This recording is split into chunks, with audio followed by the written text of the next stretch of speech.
Before heading out on your first expedition, it's worth spending a few minutes on preparation. If we know which boss we are about to face, we should always make sure our relics are properly selected for that specific encounter.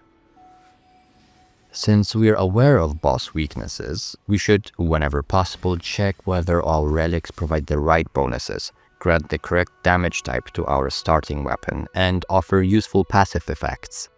Sometimes weapons or spells that exploit a boss's weakness simply won't drop, which is why proper equipment setup can significantly increase our chances of victory right from the start. Of course, we can use templates and freely swap builds during the expedition countdown. Personally, I like to regularly review newly obtained and saved relics to see whether any of them are improved versions of what I'm currently using or allow for meaningful build adjustments.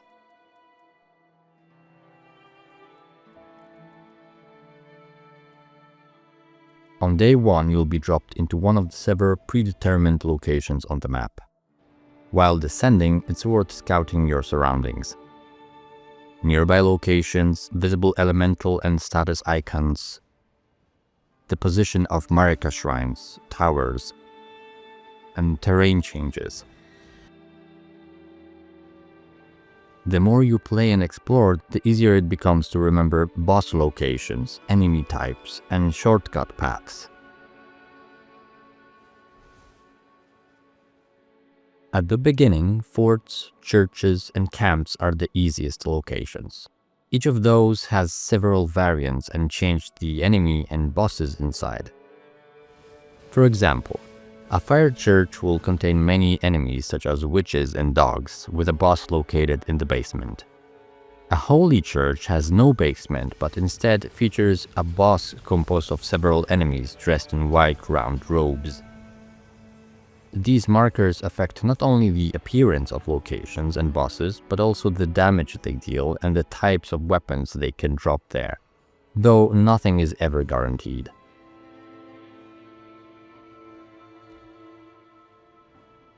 You'll also find ruins on the map, which pose a much greater threat. Inside, you'll often come across stairways leading downward, sometimes hidden by illusions, sometimes fully exposed. At the bottom, there are usually chests and occasionally special rewards.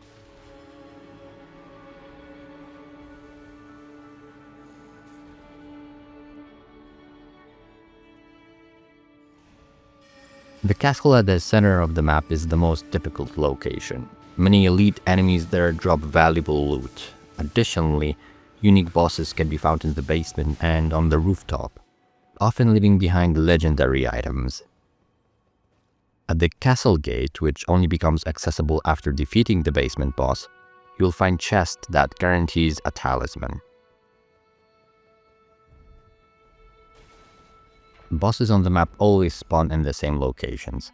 Even if you don't see a boss marker on the map, future expeditions will contain a threat in that exact spot.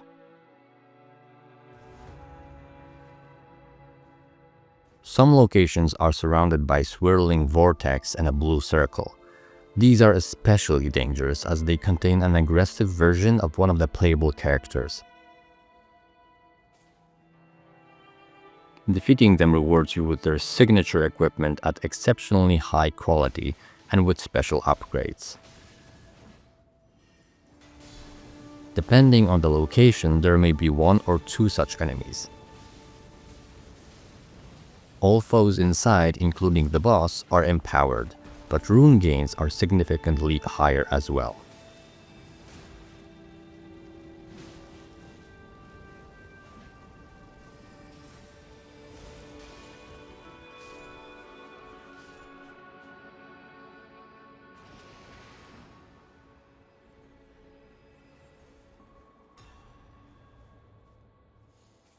To open prisons, you must find a key or obtain one through relics. The released boss is random, and its strength can vary dramatically. After defeating the enemy, there's a high chance to receive a reward that grants bonus runes or increases rune gain speed.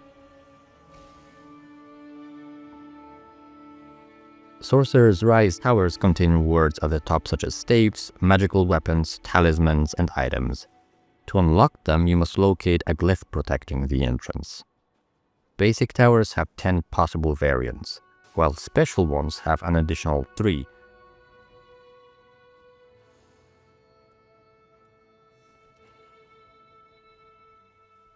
Merchants have a fixed selection of items for each expedition, and all of them draw from the same item pool. Next to them, there is an anvil that allows you to upgrade weapons to blue or purple quality. The village is a special type of shop. Only one can appear on the map, and it offers a completely different and much larger selection than standard merchants. When playing solo, both the regular and special shop will contain one item that allows resurrection at the same price of 10,000 runes.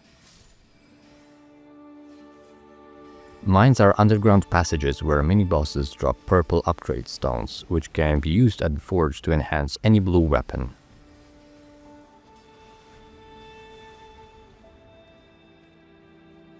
DLC locations such as the Blacksmith Village and Sunken Ruins may contain staves, seals, and weapons tied to specific elements or status effects, but not only that.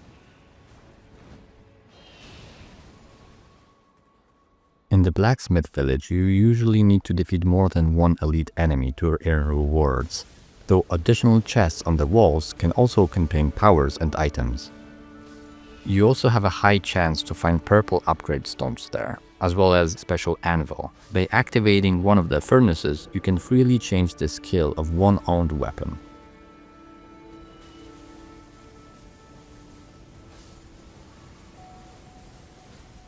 These locations are generally more dangerous due to enemy density, additional status effects, and the presence of special foes from the Elden Ring DLC.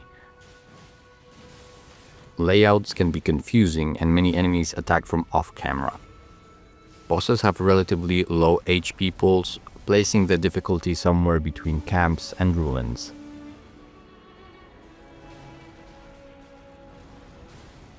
After landing, you'll almost always encounter one or more enemy groups nearby. The faster you defeat them, the easier the progression becomes. A Site of Grace is usually close as well, allowing you to reach level 2 after the first fight. Depending on the map layout, you'll need to plan your route carefully. Chapels are especially important since they increase your healing capacity. It's best to arrange target locations in a logical order. Given the limited time, you can generally expect to clear the first camp and 2 nearby locations before the circle begins to close. Thanks for watching. You'll find more information on advanced topics in my upcoming videos. If this video was helpful, or if there is something I forgot to mention or something you think is worth covering, let me know in the comments, and don't forget to leave a like and subscribe. See you next time!